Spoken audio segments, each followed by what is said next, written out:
You're listening to I Have Some Notes, a proud member of the Alberta Podcast Network, locally grown, community supported.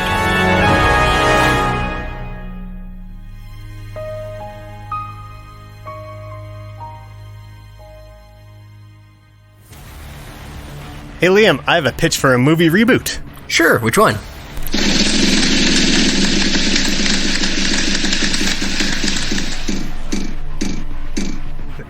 Robocop? Did you just spin a big wheel? I have some notes.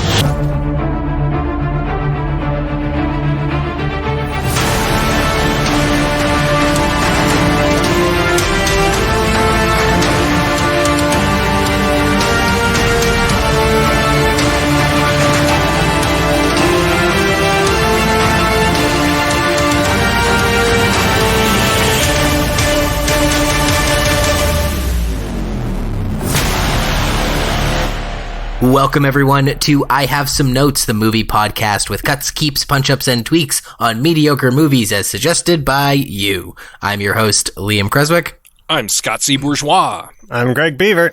And today we are discussing 2014's Robocop. No, not that one, the 2014 one.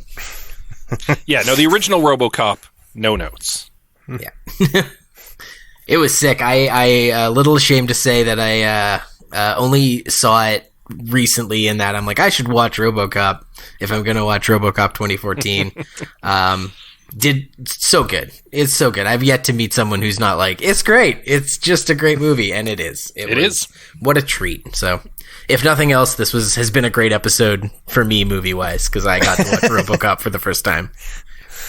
Yeah. You got to watch a really great movie and, I don't know, a passable one? Is that fair? Yeah. It's inoffensive.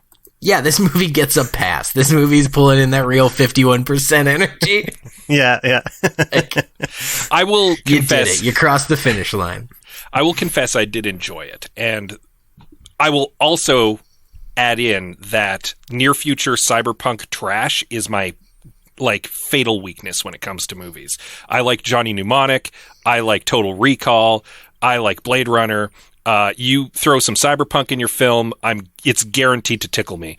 And so I actually kind of enjoyed it. It absolutely did. I think it could have been more cyberpunk. I think that the aesthetic is very modern for the kind of 50 minutes in the future plot that they were doing. So I think you could have seen more of that, but it still tickled my fancy. I quite enjoyed it. But I see the movie's flaws as well. I'm not... Just the way that I see Johnny Mnemonic's flaws as well. I love it, but it's not a great movie.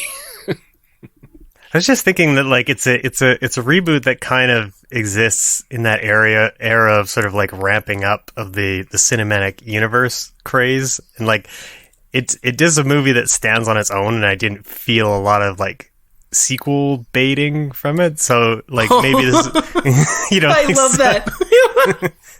What a low bar, but yeah, you know what? Hadn't thought of that. Good job, Robocop, for not trying to establish a universe.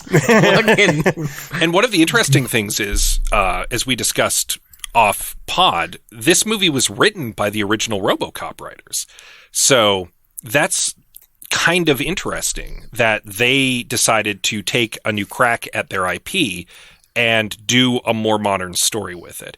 And this kind of segues into something Greg and I were discussing a little bit about doing a reboot of an existing IP and kind of the motivation behind it. Because I've seen so many reboots that are kind of like one-to-one or very close to one-to-one remakes of pre-existing movies. And to me, that doesn't seem like a good reason to remake a movie, because film is permanent. Outside of a few rare movies which have been lost, which do exist, Psycho is always going to be there. So why make a shot-for-shot remake of Psycho?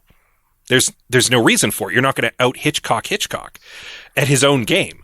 But when you approach the IP and do a remake that is actually trying to do something different, that has a different theme that it wants to hit or has a different story that it wants to tell using that IP, I can respect that, because it at least feels like there's a purpose to trying to do it again.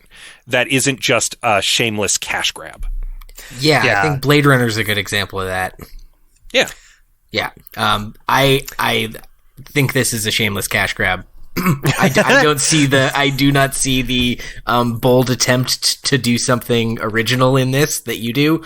I wish I could. I wish I did. But this seems like a big cash grab to me, that they started from a bankable brand name and worked backwards.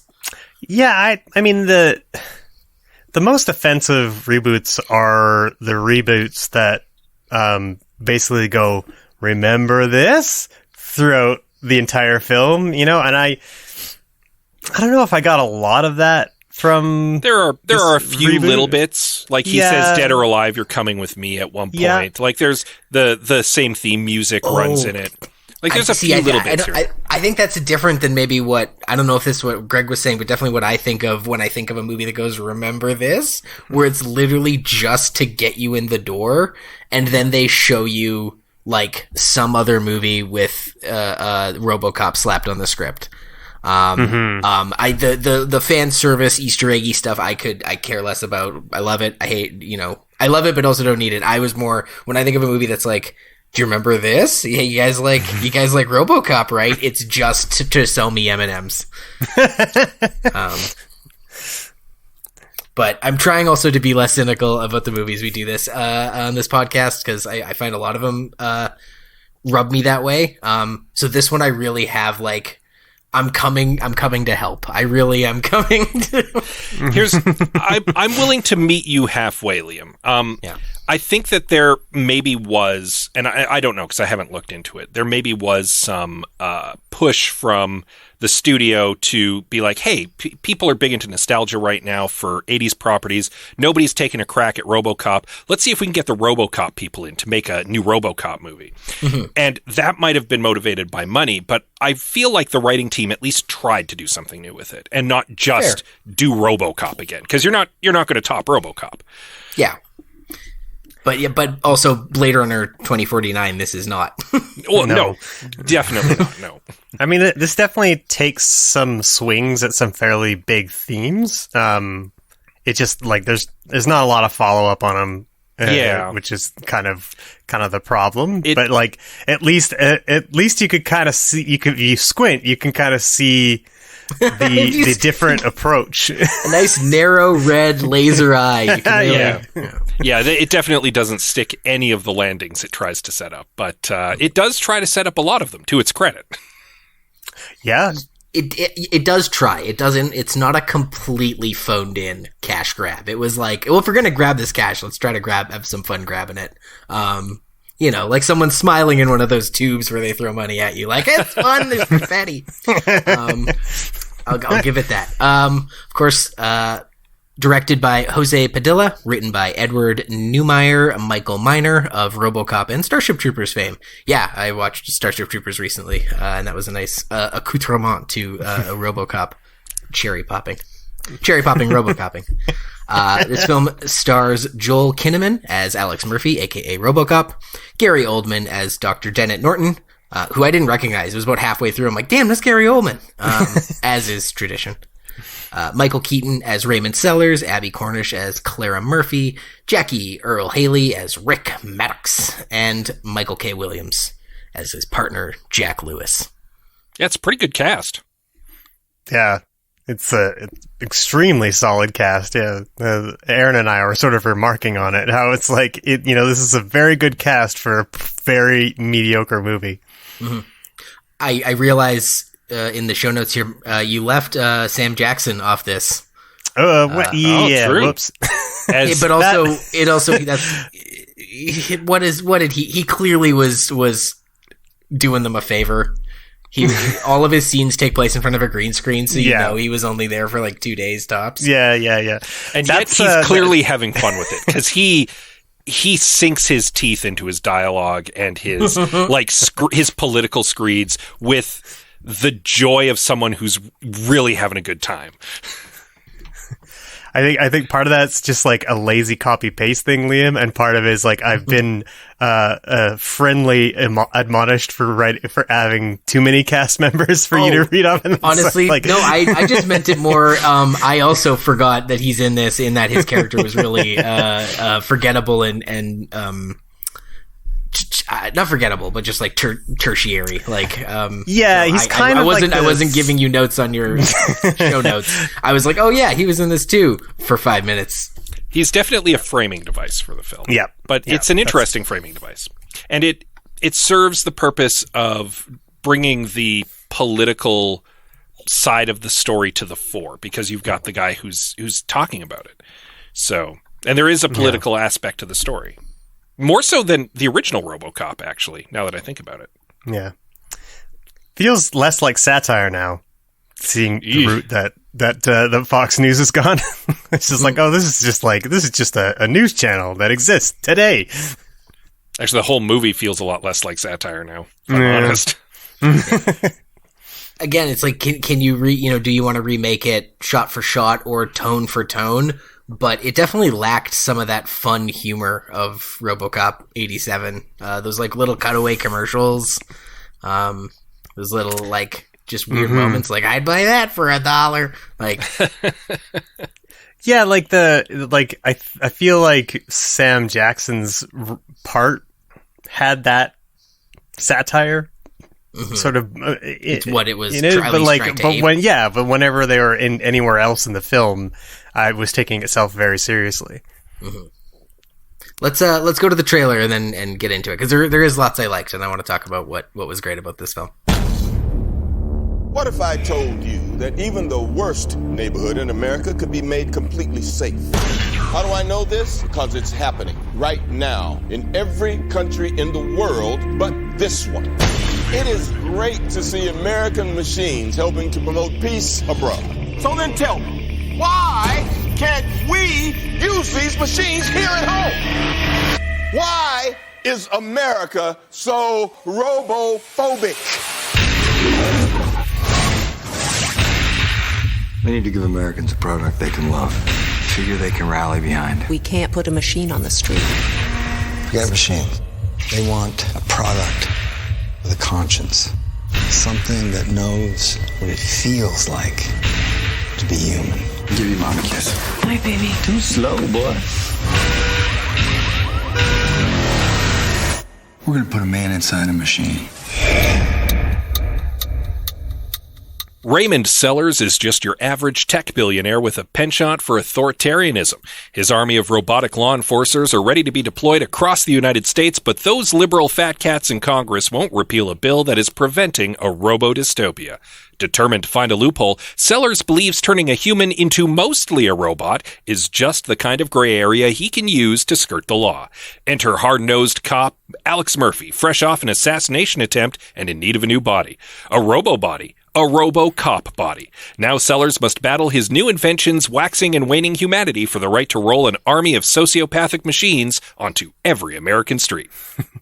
Now, Scott, you took some umbrage with the way that I framed Raymond Sellers. And that he's not necessarily an authoritarian. So full disclosure, Greg usually writes these synopses and has fun with it, and then enjoys hearing me read them. But my argument was that Sellers never comes across as an outright authoritarian in the film. Like, his stated goal is never, I want to rule the world with my robots. His stated goal is, I want to make all of the money in the world with my robots. And if innocent people get shot by my robots in the meantime, that's kind of the innocent people's problem, not mine. Because he's got my money. Because he's a tech billionaire, and it's a problem that's not going to affect him. And that is so very in tune with most tech billionaires. I'm going to invent a technology that is deeply problematic, but it's not going to affect me, so who cares? I have all your money. That kind of is how Raymond Sellers is framed in this film. He never once implies or states that he actually wants to use his robots to take over. Yeah. I think it's just like if he were to have his robots on every street corner, and he is a private company, I mean, effectively, you'd be in control, right? Also, like, I wonder if... Sorry, logically, yes, but again, it's not an idea explored by the film. So no, not at all. I mean, you could imply that based on the opening of the movie that he kind of already rules the world, and he just has every country, but the United States. Yeah.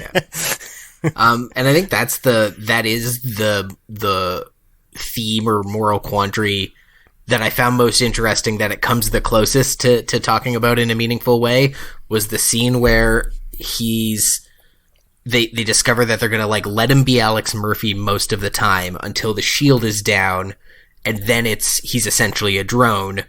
But that also which was like cool enough as it is. I was like, ears perked up there, like I'm listening. Mm-hmm. And then they're like, but he thinks he's doing it. He thinks it's all him, and he thinks it's free will. I was like, whoa. Yeah, that's the idea of making a machine that thinks it's a people and then not really fully exploring that is, I think, arguably the biggest failing of this movie. Yeah, he kind of regains his humanity rather quickly after having lost it. Yeah. It's in the span of like a couple scenes, I think. Yeah. But also that idea of like, when does it stop becoming a person and start becoming a drone? And if you think you're doing it, does that make you culpable for the drone? Really ties back to that, like, who's pulling the trigger on a drone or a human question. That I don't even think they pull back on it. I think they just like, I don't think they realized what a cool insight they had, and instead focused on this, like, him remembering his family aspect of it. And when I thought that just that idea of like, who's really in control in drone mode was, I think they just drove right past the post and went for something else. Yeah, I mean, like, obviously, as you say, like a super relevant theme right now, given the state, like how warfare works now, especially in, they're talking about, where were they was it Iran in the opening sequence? I can't remember. They're in Tehran. Right. Okay. Yeah. So like, it's, they're definitely talking about, types of warfare that are used in those areas specifically too. So yeah, you're right. It's kind of odd that they kind of flew by it right past it. Yeah, to retread a lot of the free will and using your memories and humanity stuff that was in the first one, which I think sort of contradicts what you're saying, Scott, of like, they're trying to do some new thing. They're trying to take it in a new direction. I'm like, I think they started and then got scared and went back to what made Robocop work. And it really feels like it's trying to serve two masters here of like, be something original and still be Robocop. Well, the core dichotomy of the character of Robocop is he machine or is he man? And which part of him is stronger? And so if you have Robocop in a movie, that's going to be one of your themes. Like, that has to be, because that's core to the character. The question is, what are you doing around Robocop? And I think that this movie handles it a little sloppy. And it does try to do something different. It just doesn't do it well. Yeah. Because, yeah, the first one explores that, is he man or is he machine, by having his memories sort of come back. Like, he gets his memories wiped, they come back to him, he finds his wife, he finds the guy who fucked him up. That's the sort of the arc of the first one. Whereas this one, the is he man or machine thing could definitely be more like drone warfare commentary. And that's, I think, where it doesn't stick the landing, yeah. And it doesn't stick the landing, and because it tries to have it both. It tries to also do the like memories thing, but his memories are never wiped. Like, his humanity is wiped, but he's got all the memories. So of course there's still human in there. Like, they deliberately left human in there. Yeah, I thought it was interesting to come at it the other side. Like, in the original Robocop, he's lost his humanity entirely and then has to regain it back. But this is sort of like, initially you think the idea is that he's going to slowly lose it, but then they kind of. You're right. Like, halfway through, it's like, nope. Now it's the original Robocop again, and like, he loses his humanity in one fell swoop, and then has to regain it.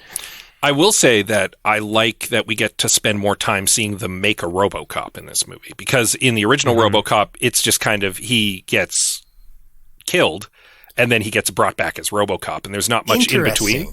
And I kind of like that we get a little time to languish in them making him this time.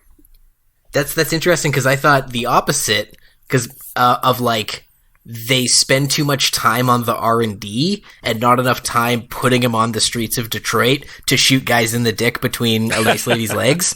Like, there are no scenes where he fights crime as a cop. There's the one time he runs, jumps off the stage to get that like 3-time killer who was in the crowd, and then he goes and gets the gangster who killed him. I don't know if that's a failure of them spending time with us developing Robocop. I think that might be a failure of them spending too much time with his family drama. Fair. But nevertheless, there is no him on the streets of Detroit. There's certainly not much of it. No. Yeah. Yeah. I think that the only one that's truly there is when he happens to find a murderer at the press conference where they're unveiling Robocop. Yeah, like that. And then I think he goes straight into like investigating his own murder, right? From there, and then busts the corruption in his own department, which put a pin in because I'm coming back to that later on. Fair. The big action set piece that replaces him on the streets of Detroit enforcing the law is the training thing against Rorschach, where he's in the warehouse and he's got to get the guy. And for some reason, they've made it so he can die. They're like, oh, they might kill you in this training scenario. I'm like, as soon as I realized that was going to be a big action bit, I'm like, we're not going to see him fight crime, are we? Yeah, that little bit was, I guess, it wasn't completely necessary. As like, I guess it sets up Jackie Earle Haley's character a little bit so that they can have a showdown later, confrontation at the end. But it does go on probably a lot longer than what's needed, and it wasn't. I don't know. I didn't really find it particularly exciting. Yeah, contrived. It felt very contrived. Yeah, I don't think. Aside from maybe the end sequence with the Ed 209s and things like that, I didn't really find any of the action particularly thrilling. But in a weird way, I was kind of okay with that because the movie doesn't seem to mind that there isn't a ton of action. It does seem to spend a bit more time trying to do character stuff, which is great. It just wasn't executed in the best way possible. I have a question for you guys. This is sort of a little out of left field, but we touched on the making of Robocop, and it made me think of the scene in which Alex Murphy requests that all the Robocop parts be taken off of him so he can see what's left of him, like what's left of his body. Mm-hmm. That was cool. Sorry. Well, I was going to ask, like, did you find that scene particularly, like, horrifying in any particular way, or was it just kind of like, whatever? I have a point to make, but I want to get your thoughts on it first. I really liked it. It felt very vulnerable. I was, like, truly felt naked with him, and it was probably one of the most affecting scenes in the movie for me. He felt very vulnerable. Yeah, him like, crying out in dismay, oh God, there's nothing left. Like, that was legitimately, like, gut-wrenching. Right. That was a great line. It's interesting to get your perspective on it, because I kind of felt the opposite. I didn't feel horrified at all. And I think, to me, it was partly because of the way it was shot, because, as you say, that particular line, that horrifying read where he says there's nothing left, it's done in a long wide shot.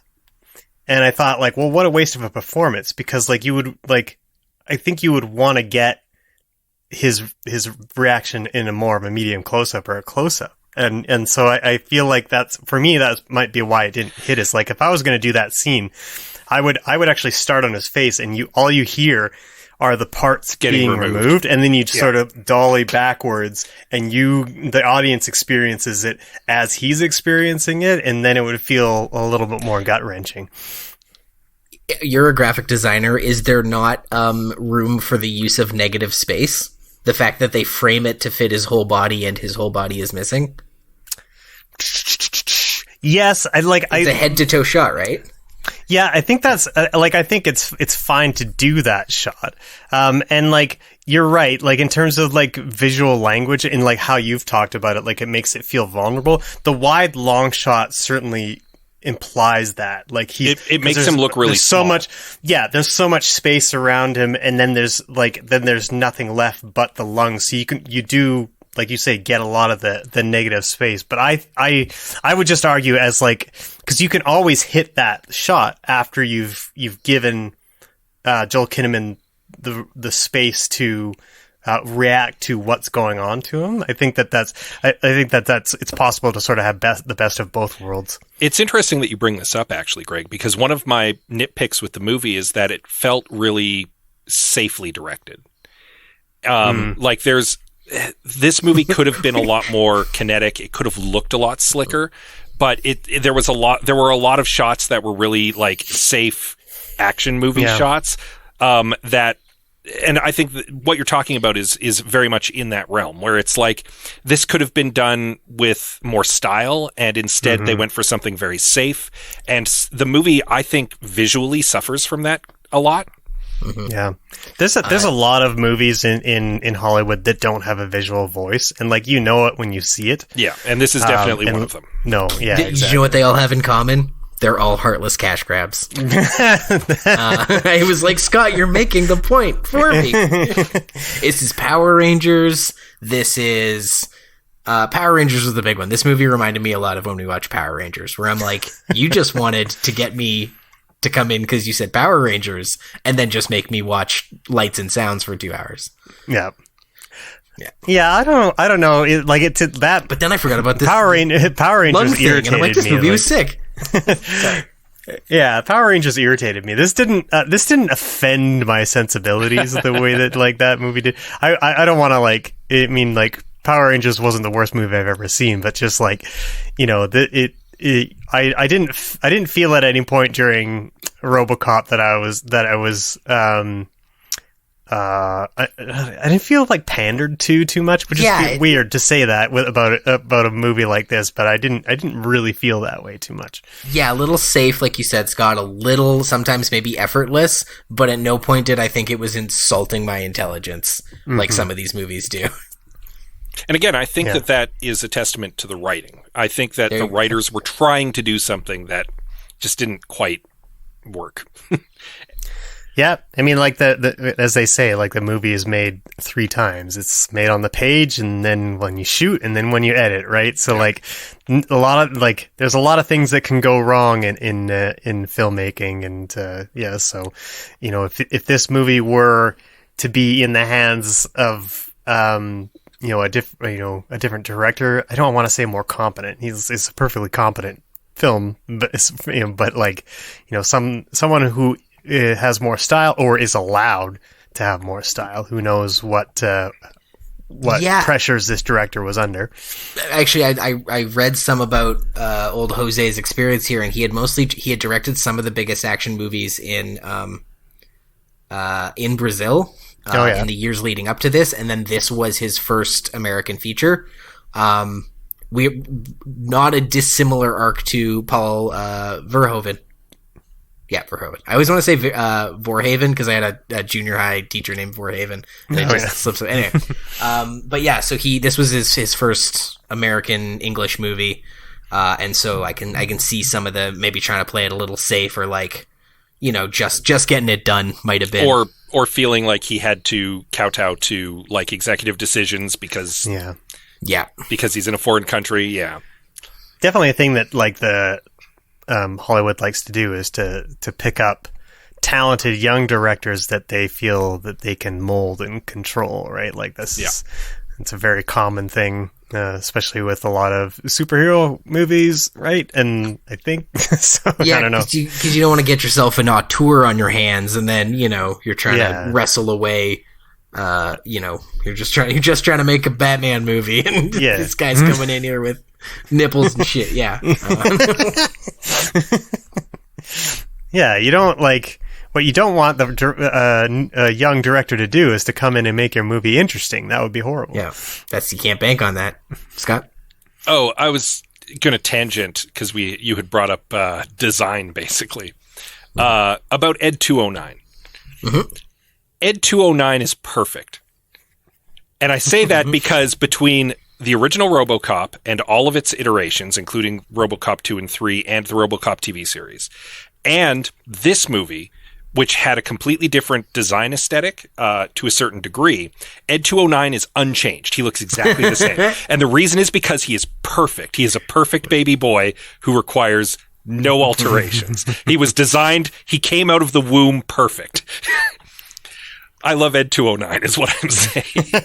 But it is such a great visual design. It is a dinosaur that is a robot. with a big booming voice. It is pure intimidation. It makes T-Rex noises when it moves. It's nuts, and I love it. And I love that it did not get changed for this film because they were like, you can't improve perfection. Yeah. even the CG ones in this, without the charm of the practical effects puppet of the old one, still look pretty slick. I was like, damn, these things look awesome.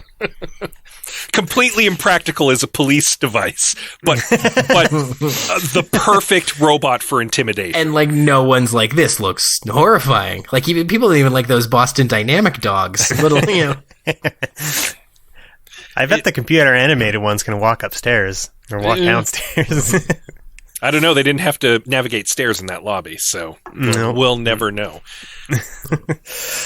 One of the things that really stuck out to me in this movie was the opening sequence where they're using Ed 209s and things like that to pacify an entire country.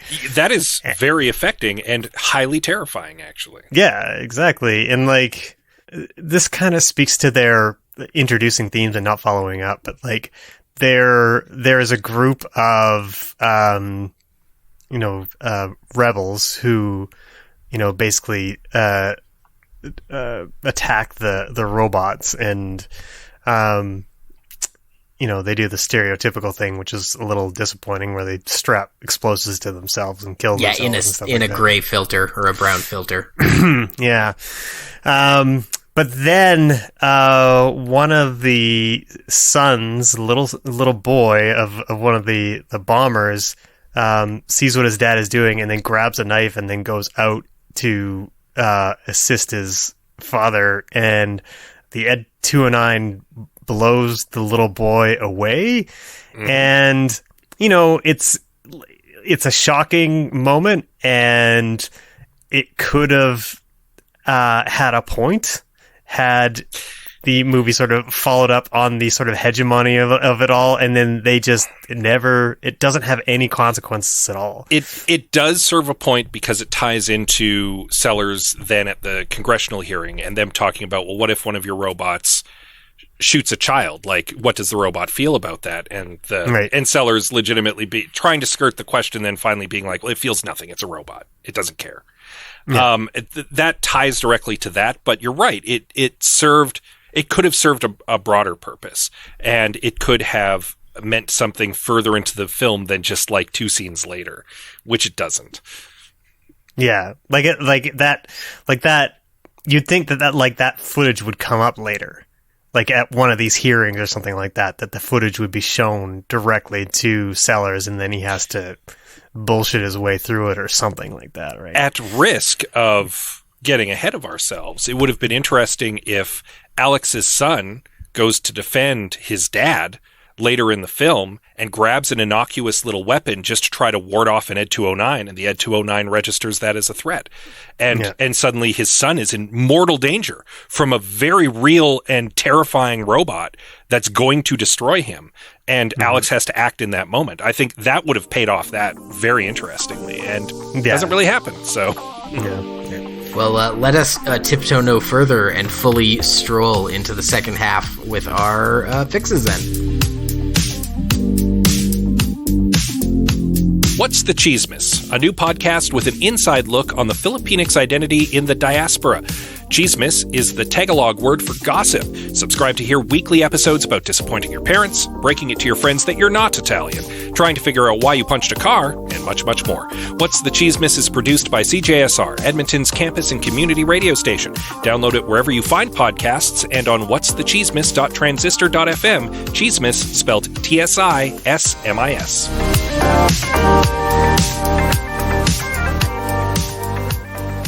Welcome back to I Have Some Notes. Scott, Greg, let's fix RoboCop. I want to propose a theme. Yes, this movie does need a theme. It needs a consistent theme. And I think that it would have been, and maybe it's just because it came out in 2016, and this is a topic that's been more prevalent in more recent years. I think it could have been interesting to have the theme of this remake of RoboCop be about the militarization of the police. and OCP's efforts to arm them with actual military-grade robots that are currently terrorizing the world.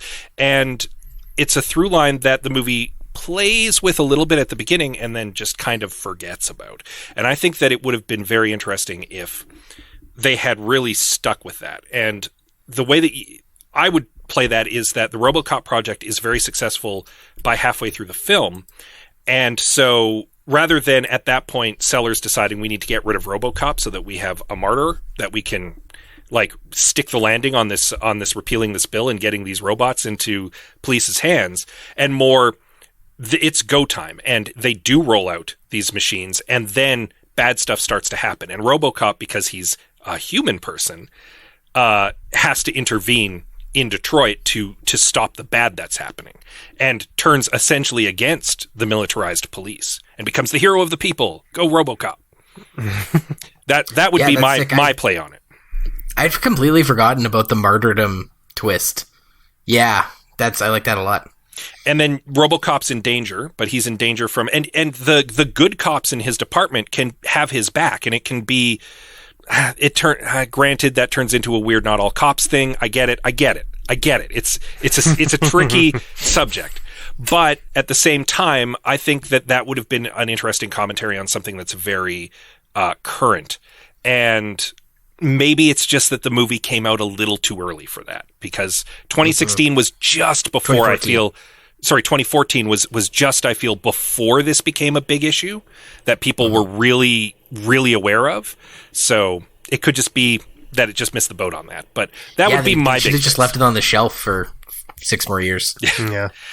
I think that would have been an interesting theme, though, to really, really zero in on the militarization of the police. And in this case, like the full militarization of the police literally rolling out deadly weapons and robots onto the streets in order to maintain order, not even stop crime or solve mysteries or be detectives, but to just legitimately impose order, which is bad.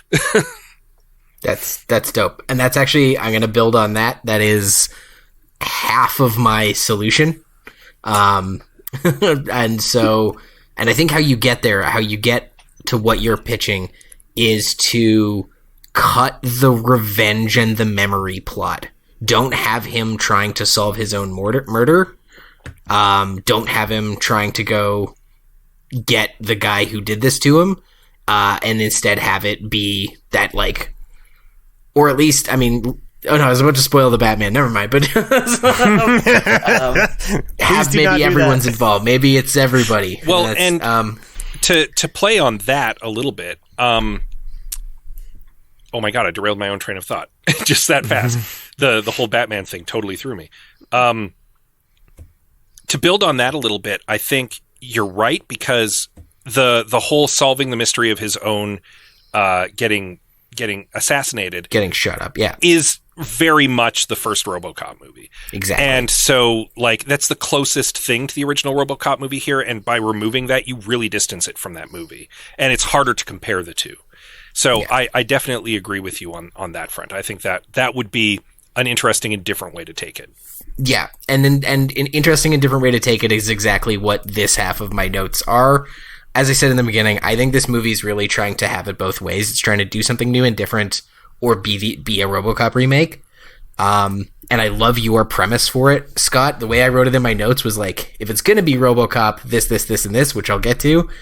And my note to build off yours is just don't have it be a RoboCop movie. It doesn't have that brand name on it, and then it can be whatever it wants. It doesn't have to be compared to this other perfect movie that's its own thing.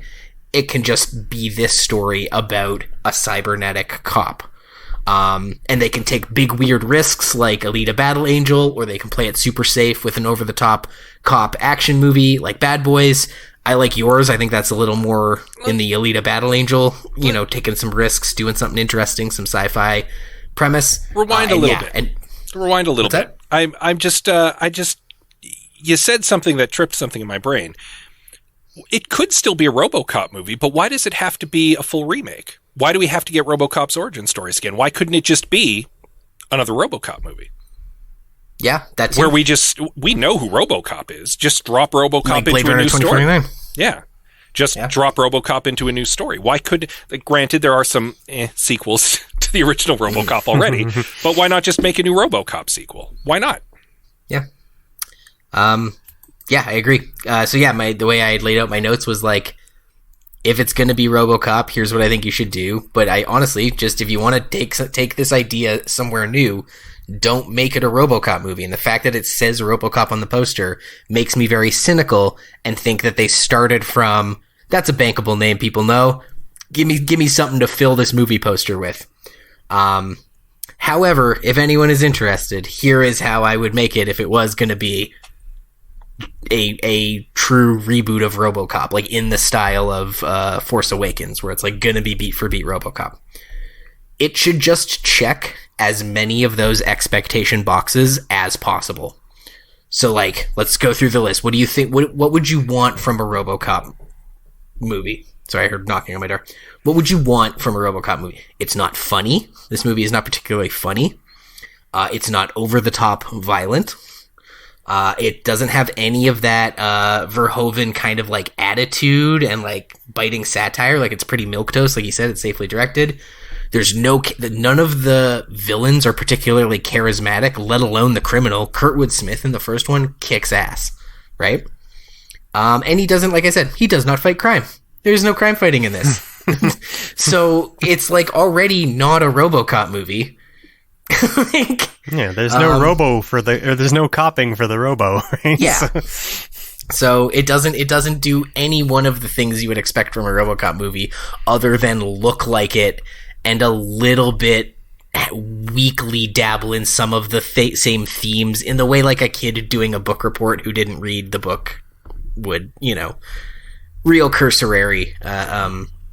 So yeah, and so my pitch was like, just don't make a RoboCop, and I think you have a great version of that, Scott. So sick, because it will be compared. You will just you will compare it to RoboCop, so you're setting yourself up for failure. I think the real plot that it should have zeroed in on, rather than the getting revenge for nearly being blown up, is really just to focus on the crooked cop angle.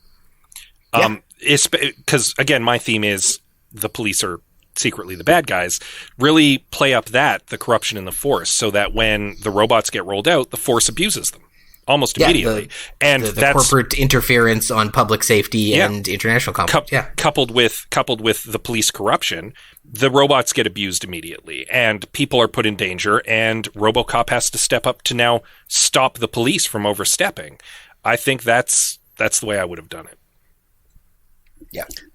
So Greg's been very quiet. Greg's been very quiet this whole time. Well, I think because I'm not the way that the ideas I came up with don't necessarily marry to yours. So I kind of just I wanted to let you guys vamp for a little bit, because I took a different tack to it, and it kind of touches on something Liam had said earlier about the idea of playing with RoboCop not being in total control of what's happening. And I think that that's actually kind of an interesting theme for something that we know today about the systemic problems with the policing system. And this movie could be a metaphor, if not a shout, to that particular issue. I also think there's more fun ways of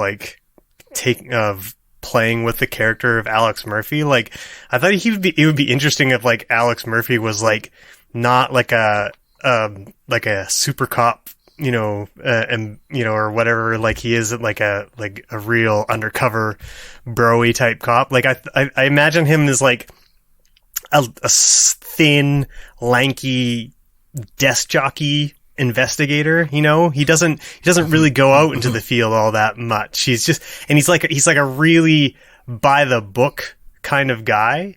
And even his partners and stuff like that, refer to him as an automaton.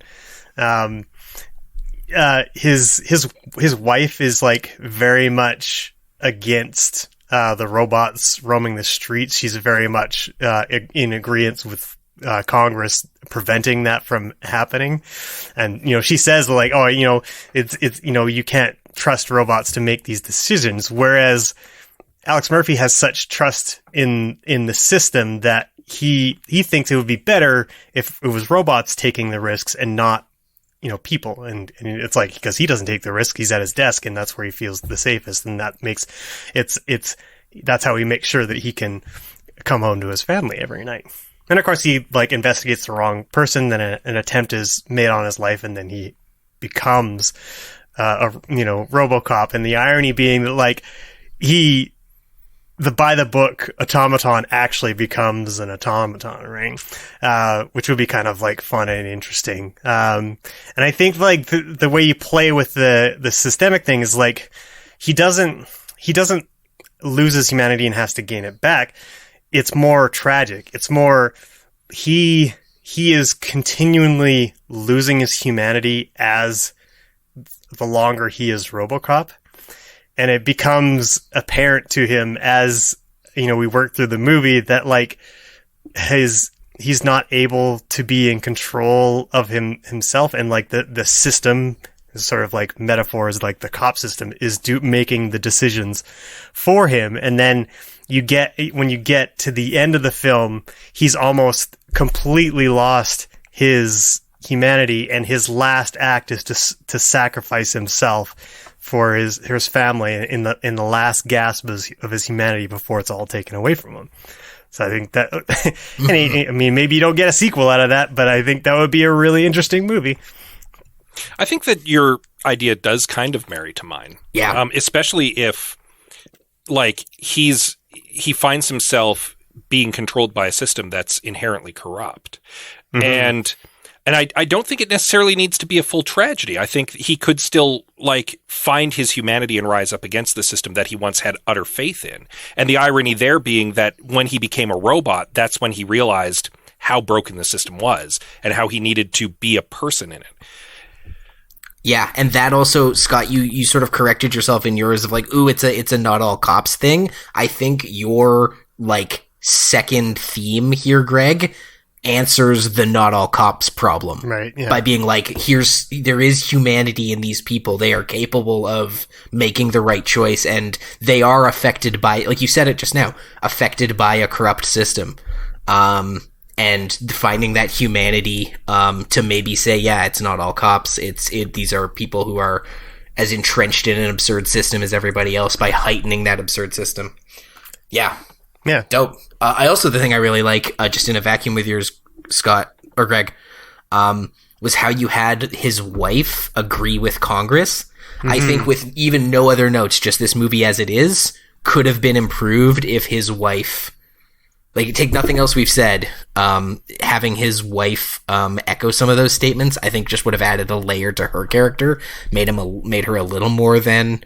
Plus, it would have added some dynamics to their relationship, right? Which is kind of the part, because I found that they had, almost no chemistry, and that's kind of a big problem, and why the crux of the movie doesn't necessarily work for me, because he is trying to save his family, but the connective tissue, he's got some pretty good connective tissue to his son, but maybe not his wife, and his wife is the main thrust of that connection throughout. So, and a shout out to my wife Erin, who did a great job workshopping this particular fix for me. It was nice bouncing things off of her. I will say, actually, it's interesting character development for the wife too. If she's against having robots on the streets policing people, but she still signs off on him becoming a cyborg because she's torn, because she loves him and she doesn't want to lose him, and so she betrays her own principles for love. Yeah, and then exactly maybe grows to regret it. Actually, yeah, until he becomes a people again. Yeah, that to me creates you've got this. It heightens the drama of that scene where she's making the decision, right? Because she's already so against it, and but she's desperate to save her husband. It adds so many layers to it. I think it just would work so much better. Yeah, that's dope. I love all of this.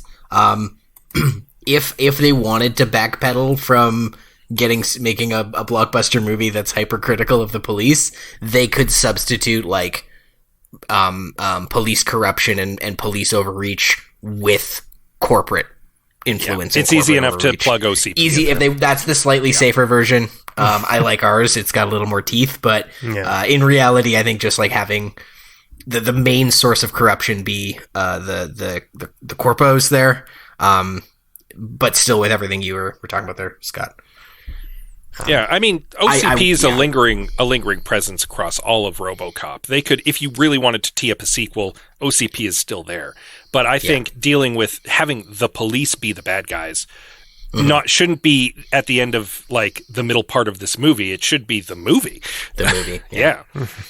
That's sick. Also, this is a real aside, but I also don't like that they changed the company to OmniCorp and not Omni Consumer Products. They mentioned Omni Consumer Products at the end of the movie. Samuel L. Jackson mentions OmniCorp's parent company is OCP.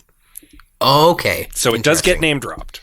Well, mostly for logo reasons. I love the logo for Omni Consumer Products in the first one. It's such a weird, ugly mishmash of like 3 different septagons. It's one of those classic sort of like 80s looking designs. Yeah, I love it. Then this one just was toothless. Even the logo design was safe.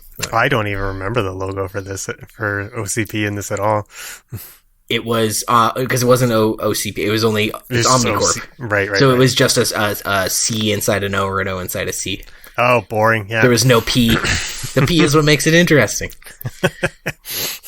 So cool. I think I love this. I think we really collaborated. Yeah, that was fun. Yeah. In a way that we haven't in a while, and I just think. If I may, I think we sound a little like we know what we're talking about on this one. Sometimes I feel like we're just real armchair. I mean, coming up with a pitch in 25 minutes is difficult, and sometimes we sound like fools, and sometimes we hit a home run. It's just But the good news is both of those extremes are good listening. So yeah, for sure. Yeah. Speaking of good listening, we got good listeners. They give us comments on our social media when we solicit them. Follow us on Facebook and Twitter at I Have Some Notes, and on Instagram at I Have Some Notes Pod. You type them, we read them. Dr. Terrence Wynn, PhD. I don't want to... Hang on. I only say this because I have a friend who consistently goes by doctor on Twitter and is not a doctor. That I really hope you have your doctorate there, Terrence Wynn, PhD, in your title. I don't know why I'm doubting you. It just seems like a weird thing to put in your Twitter handle. And then comment on Robocop. Like, it seems like a professional account. I'm not trying to doubt you. I don't know why I'm so hung up on this. Anyway. The original Robocop has, in my opinion, one of the greatest film scores of all time from the late, great Basil Polidorus. The score to this film was dire. Totally took me out of the film. This is part and parcel with what we were saying before about the direction as well. It's very safe. It's very middle of the road. It's a very generic action movie. And I agree. Like the outside of them using some of the original Robocop score, which stands out because it's so good, the rest of it's very forgettable. Mm-hmm. Yeah. I don't remember a single note from the score, to be honest with you. Lori says, hashtag not my Robocop. I have nothing further to contribute. It was very tapioca beige fine. I think that's where Greg landed on it for sure. Yeah. Yep. It's where I landed on it too, but I just find that kind of like agreeable product. I'm just so I have a hard time not being cynical about it. You know, I think that's where your offended button is pressed, right? Yeah. That I know what it takes to make a movie. I know how many auteurs and weirdos and geniuses really want to get their shit on screen, and the bankable thing wins more often than not, and it takes up space, and it bums me out.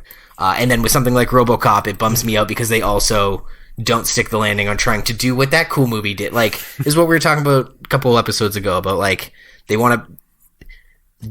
studios don't want to take risks. They want the safe thing, but then when someone takes a risk and it works, they chase that thing instead of realizing that the win's in the taking the risk. Yeah. Well, and anyway. RoboCop was a risky movie. It was R-rated. It was really biting satire of society. It was in your face, and to then make the reboot very middle of the road milquetoast, to not really have the teeth to talk about like a tough theme like the original one was trying to do, it's really disappointing in that sense. Yeah. It's a real surface level reading of like why the first movie was successful, right? Like I was like, oh, it's a guy and a robot, so people love that, right? You know. You guys remember RoboCop? Yeah. You guys remember the Power Rangers? Yeah. Olav Rockney says, needs a unicorn. Two things. Sick Blade Runner reference. Second thing, I thought it said needs a Unicron originally. Yeah, that would be amazing. That's like the ultimate form of the Ed 209. Unicron is the giant planet-eating robot from Transformers. Right. I legit misread that and thought it said Unicron for a moment. Robin, friend of the show from Cinematological, says, make it R-rated, make it satirical, hire a director who understands satire, hire a lead actor capable of multiple emotions, burn the net. Ouch. I think that's a little unfair to Joel Kinnaman. I think he was doing a fairly decent job. He was not the thing that was pulling me out of this film. Yeah, agreed. Joshua Scar says, it just needed to commit to an idea. The concept behind how do you build a Robocop was solid. The idea behind having the program take over and Murphy not realizing it, solid. But all of it goes to the wayside in favor of less interesting ideas and drama with the Murphy family. It starts off, this is me editorializing now, but yeah, it starts off unique and ends like the last half of Robocop. It's not bad, but it's less interesting. Yeah, I think Josh just summarized our entire episode in less than 15 seconds. Yeah, more or less. Andrew Craig says, RoboCop works best as R-rated satire, updating it using pertinent satire to today's situation and blow shit up. I'd buy that for $1. Yeah, the first movie was shockingly violent. Shockingly violent. And this movie, the violence is very sanitary. Like, people blow up at the beginning of the movie, and I can't remember if there's blood at all. Like, it's very sanitary 2000s action where it's very bloodless and clean and not very shocking. And I think that's a disservice, perhaps, to the original RoboCop, where a guy gets shot in the junk between a woman's legs. And just, like, seeing him get riddled up with bullets from Kurtwood Smith. So good. And a man explodes on a windshield, like a hot, hefty bag of vegetable soup. Isn't there someone who gets acid faced? Right? Yeah, there's a whole guy covered in toxic waste with the droopy Toxic Avenger face. Yeah, he's the guy who explodes on a person's windshield. There's. Sorry, like that. It's something strange about like action movies that it's like a lot of the edge has been shaven off. Like there's also this, like the sex has been removed from action movies as well, right? Like that just doesn't really happen a whole lot anymore either. Yeah, you got to chase that PG-13 audience. Yeah. This movie's to be watched on a plane. You know, that's right. Yeah. Tack says, let Gary Oldman be morally gray and only helping to serve his goals. Or make the whole thing a documentary recreation hosted by Samuel Jackson. Evil Corps are spinning the real events from the original movie, but their agenda is a little too obvious. That's an interesting take on it. Like, we're not remaking RoboCop. We're making the what's the word? The recreation. These are the actual different than actual events version of RoboCop. That would be interesting. What is the word I'm looking for? It's on the tip of my tongue. Like when you're watching Unsolved Mysteries, you see the reenactment. The reenactment. There's the word. Yes, it was right there. You're seeing a reenactment of the original RoboCop, not a reboot of the original RoboCop. That's an interesting take. I kind of like that, actually. Yeah, with an unreliable narrator, it could be fun. Yeah. Fun indeed. Thank you to everyone who commented. This was a good one. I liked discussing this film. I thought there was way more to it than I thought there would be, and I got to watch RoboCop 87 for the first time. So, which is a great movie. Good day for Liam. Yeah, triple win. that has been our show. Thank you very much for listening. Of course, give us a review, a subscribe, a little like, a little check mark, whatever it is on whatever media platform you might be listening to this on. Yeah, hey, if you want to see the harm a machine can do when it lords over humans, you could check out Kyle and Dave versus the Machine. Kyle and Dave must watch movies chosen by a sentient machine, or it will destroy the world. You can find that in our other sibling podcasts right now at albertapodcastnetwork.com. All right, and tune in 2 weeks. We just did a movie that was based off an 80s movie, and we'll be returning to the 80s for Robot Jocks with guest Olav Rockney.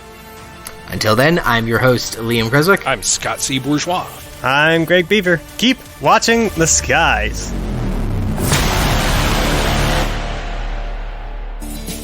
Hi there, I'm Brendan, a certified home inspector with Roomy. Do you have a problem that needs fixing? Whether it's big or small, inside or outside, let me help you find out what's really going on. You can call me by phone, or we can take a look together over video chat.